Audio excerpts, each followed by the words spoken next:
Scott Michael Foster, and you are watching Young Adult Magazine. I am playing Kristoff in Once Upon a Time, and I played Leo on Chasing Life.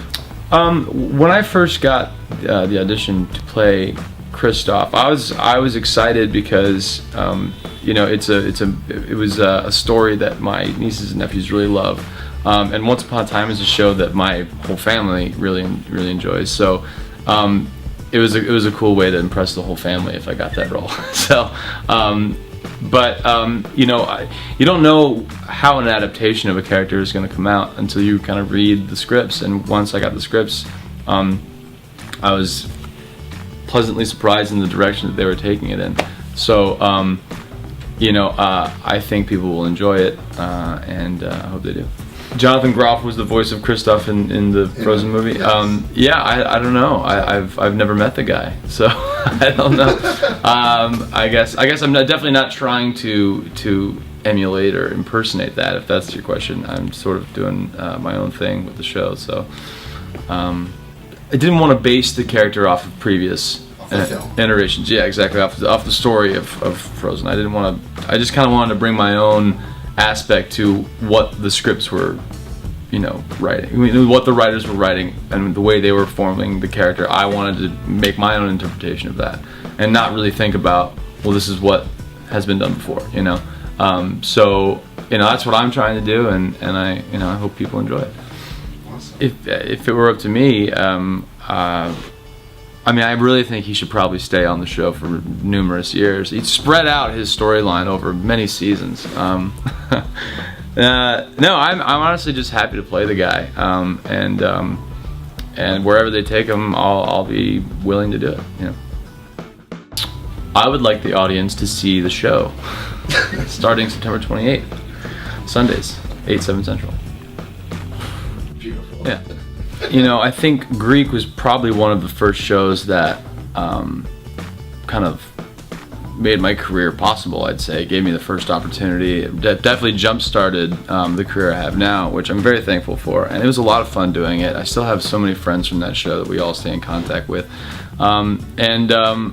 It was probably one of my most, I don't know, I would say it's probably one of my favorite characters that I've played, just not only because of the nostalgia of it being sort of like the first one that I really got to have an opportunity with, but because, you know, I would say that I would like to think that Cappy from Greek and I were pretty similar in that we don't want to grow up. I haven't grown up yet.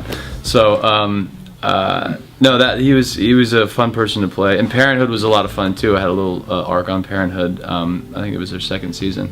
I got to work with Mae Whitman, and she's a doll, and that was a lot of fun. So I look back on both those experiences with fond memories.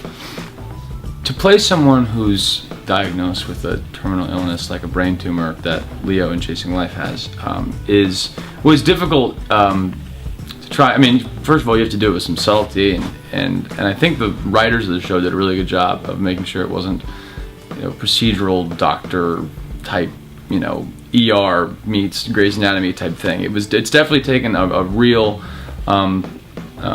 realistic look at people who suffer from those conditions. And you know, I talked to some doctors about what happens for people, you know, what happens to people who have brain tumors, and that was really interesting and eye-opening for me. I didn't know a lot of the things that actually goes on, and it's just, I guess it's been a privilege to actually play someone like that, and to hopefully do it justice, you know. It's not necessarily hard for me to play a character with an illness like that, but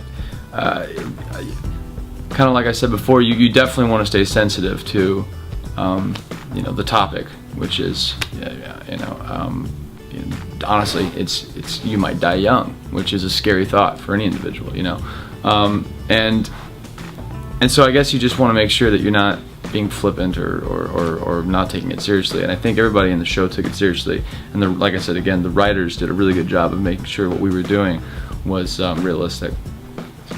Talia Ricci's great. She's a funny story actually. I worked with her on Greek. She did an episode of Greek, and when we did my first episode of Chasing Life, I didn't remember her. And she was like, "Hey, good to see you again." I was like, "Nice to meet you." Wait, what? And she's like, I was on Greek, and I felt terrible, but I just was like, you have to do 74 episodes of a show. She was in one episode, so it was one day of the 4 years I did the show. So it was I felt bad, but no, she's wonderful. We've since become fast friends, and she's a very talented actress. You text her now? Yeah, we text now. We text now, and I remember who she is when I get text from her. I don't say, who is this? Since I started in Greek, and most recently I've been in Chasing Life, it's been about actually 8 years. Wow. So it's and I've done a couple. There was Melissa and Joey. Did a couple episodes of Melissa and Joey, and they're good people. I've been fortunate enough to keep getting asked back to join them to work, which is, that's good for an actor.